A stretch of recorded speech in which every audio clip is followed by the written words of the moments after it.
Isang mapagpalang araw sa bawat isa sa atin, lalong-lalo na sa ating mga nanay.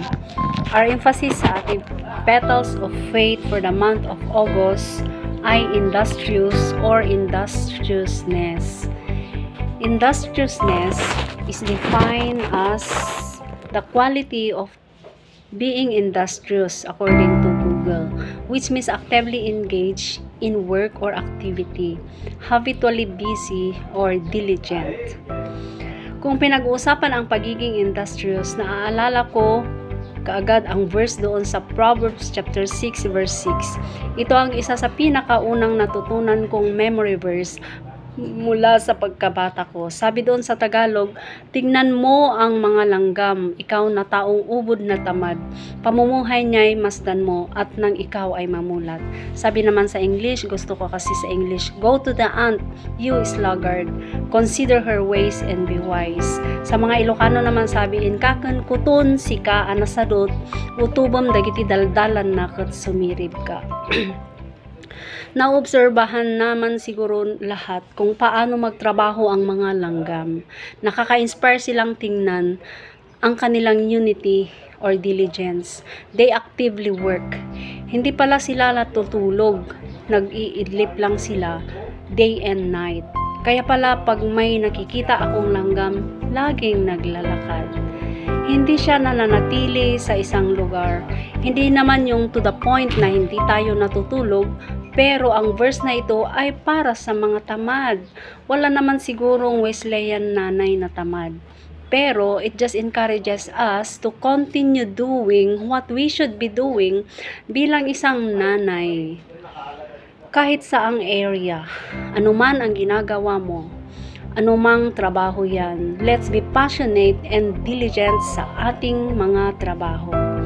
Alam kong maraming ginagawa ang mga nanay, but let's not waste time. Kung may pwede kang gawin na isang bagay for yourself, for your family, for the church or community, take time to do it. May mga tatlong bagay na gusto kong i-share kung bakit kailangan maging industrious.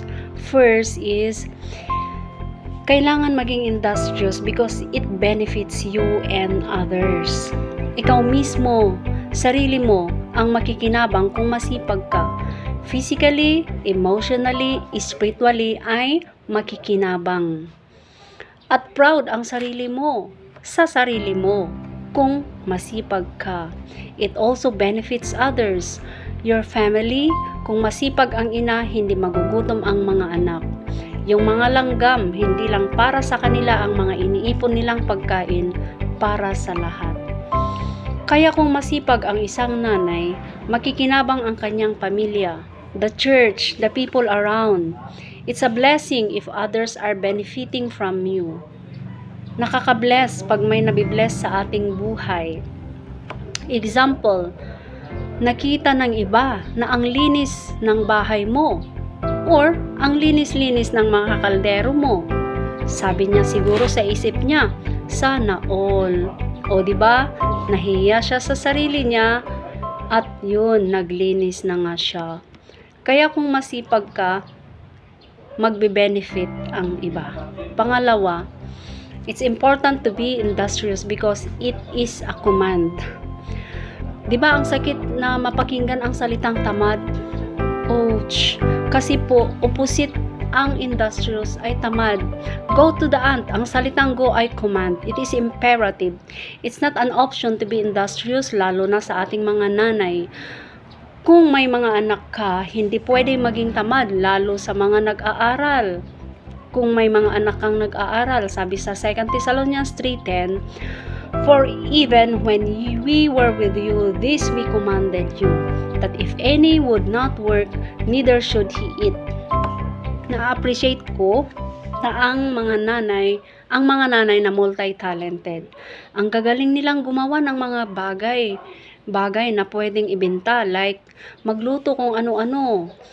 Tapos mga creative work, maggansilyo, manahe, ng mga bagay-bagay na pwedeng ibenta. Isa lang ito sa mga bagay pagsunod sa utos ng Diyos na be industrious. And last is It's important to be industrious because it pleases God. It's important to be industrious because God sees us. When God sees us being industrious, He blesses us and the work of our hands, and He commands blessing. Sino naman ang hindi ma-please kung ang anak mo ay ang sisipag, di ba? You even reward your children when you see them working diligently.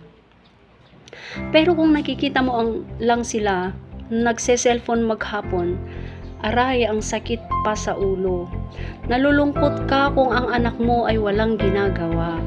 Same with us mga nanay, natutuwa ang ating Panginoon kung nakikita niya tayong actively working sa kahit anong bagay na ikalalago ng ating buhay, pamilya, church, and the community. Sa spiritual man, physical, and all aspect of our life. May God bless us all mga nanay. May the Lord help us and continue to teach us to be industrious for His glory. God bless us all.